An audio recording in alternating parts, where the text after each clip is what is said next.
Alrighty, we're on to Mission 2, Under Siege versus the Investigation, and we're just going to be comparing them again. We'll start off with the Lightfall one again, so that's Under Siege. And I'm going to be honest, this is probably the best mission they have ever made. Oh wait, hold on. Oh yeah, sorry, my notes are upside down. Yeah, this mission's bad. This mission's very bad.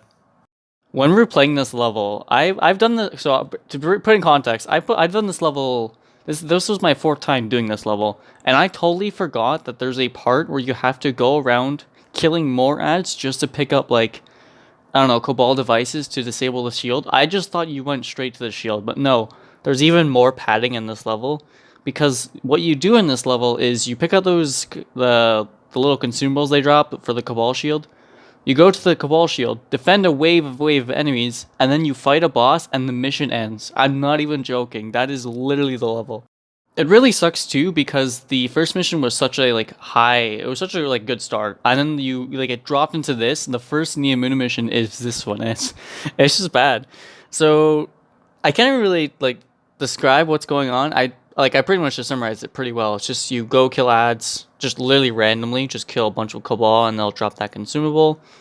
And then you go to the Cabal shield and you just kind of defend it against waves enemies. And for some reason the Vex are there too. It's kind of random. Yeah, you're killing Cabal and then the Vex just show up too halfway through and it's very weird. And then you go to the boss fight. And I think the boss fight is also really bad. You go there, and you pretty much get suppressed, so you don't have your super pretty much. And I think your abilities regen slower. I don't remember from memory, but I do know you lose your super pretty much, and you can't use your super. That aside, I think this was actually just a poor use of that suppressing thing. I actually don't think it's terrible. I think it's fine. But the way they use it in this mission is just very bad. Because you walk in and you're immediately suppressed. I thought it would have been a lot more interesting for the boss to actually just maybe drop it halfway through the boss fight. Just to not have the boss just feel the same. Because it's just a big Cabal. It's not really doing anything special. So I think if you were to drop it halfway, it would have been a lot more interesting. But when you do beat the boss, the mission kind of just ends. It just tells you to go stare off into, I guess, the city. It's very weird. There's just an injector marker that tells you to go there, and it's just mission's over. And it doesn't end right away either, so it kind of has this awkward feel where you're am I doing something wrong? Am I supposed to be doing something? It kind of has one of those moments. And I just think this mission is overall just really bad, and it sucks because the first mission was really good, and we just go straight into this mission, and it just absolutely blows. But onto the witchqueen mission. Up next is the investigation for witchqueen, and I think this mission is very good, actually. This was a pretty solid mission, and I think a big reason why I think that is one, there's a cool boss fight at the end, which we'll get to in a bit, but near the beginning of the level, there's this deep sight section, and it's a pretty long deep sight section, and it really changes up the flow of usually how Destiny is. It's usually just kill ads pretty much, and with minimal collecting things off of enemies, maybe doing shooting something, a weak spot or something.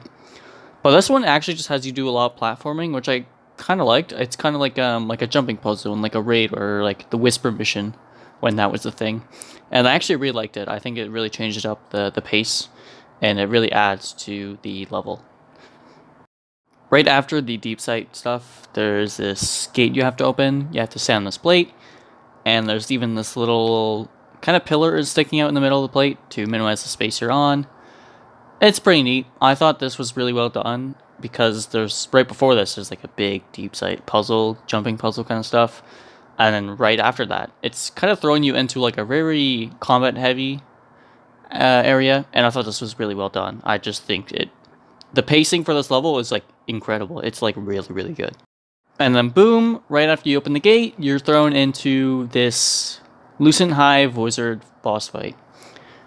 At the beginning of the boss fight though, the boss is actually not even there. You're fighting these hive council guys, the big guys. You just have to go around killing them.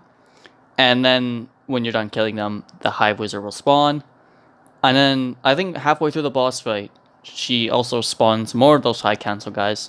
And I just think this boss fight is it's really good. There's so much stuff going on Because there's also, right when you walk in, there's also these scorn fighting, which really add, like, it's just, you kind of see the turf war happening in Throne World, and I think this does a really good job of showing that, along with, like, the gameplay, and I think it was, honestly, this mission has a lot. This mission, I would say this mission even does better than the first mission, because this mission pretty much has everything. It has a neat little intro, and then you go into this puzzle section, and then you go into this gate section, which is pretty combat heavy, and then you go into the boss fight, which is just incredible. And then the mission ends right after the boss fight, and it's honestly amazing because you get to fight another Lucent hive, but just on a bigger scale. Before I move on to the final conclusions, I do want to mention the Lucent hive variants. I think they really add a lot, honestly, to the campaign. I think they do a lot to lift up the missions, especially this one with the wizard at the end. I think they do a really good job. We haven't seen the hunter yet, but we do see the hunter a bit in the later levels. I think in the next level we do as well. But beside the point, I think the different playstyles between them, like the knight has the shield where you have to flank around him, but you also have to watch out for the suppression grenade. I think that's really, really good. I think he's probably the most interesting to fight, especially the super, where those shields are really deadly, man. You gotta watch out. Those things ricochet off the walls. The wizard has this healing rift, and if you do not pay attention to this wizard, this thing will heal up to full. I think on the the second last mission on replaying the Witchqueen campaign, I had the wizard, the final boss, heal a lot during the boss fight, because I was not paying attention to him. I was just killing ads for the fun of it, and yeah, the you have to pay attention when the wizard is on, because you want to make sure it's pretty hard to see too, so you want to make sure you're paying attention to the hive wizard. And then the hunter, I think the hunter is like doesn't really add too much, but when he does the knife dodge, you do have to take cover, which is the only thing I can really think of, because you can't take those knives. If you're like half health, you will die from those. But I just thought that was interesting. They do enough to change up the gameplay, and they really change up a combat arena very differently when you just have, like, say, like let's just say we throw a champion in. That champion's not really going to do anything, because you can immediately take them out of the fight just by stunning them. Without even killing them, you can just stun them. But with the Lucent Hive and the Tormentors, you do have to play around these things. You have to be wary of these things, and I just think these big, like, I think another good example is the Wyverns. These enemies are really good. I just think they really add to the missions. Alrighty, this brings us to our final conclusion. I think I am also going to make it a bit more clearer. I think just having just 1 and 1 on the screen is a bit weird. I'm going to categorize them as great, good, and bad. So the first missions for both of them were great.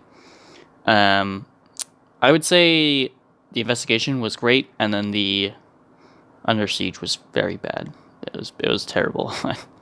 It's bad. But that's pretty much it. Stay tuned for next mission. I'll see you guys next time.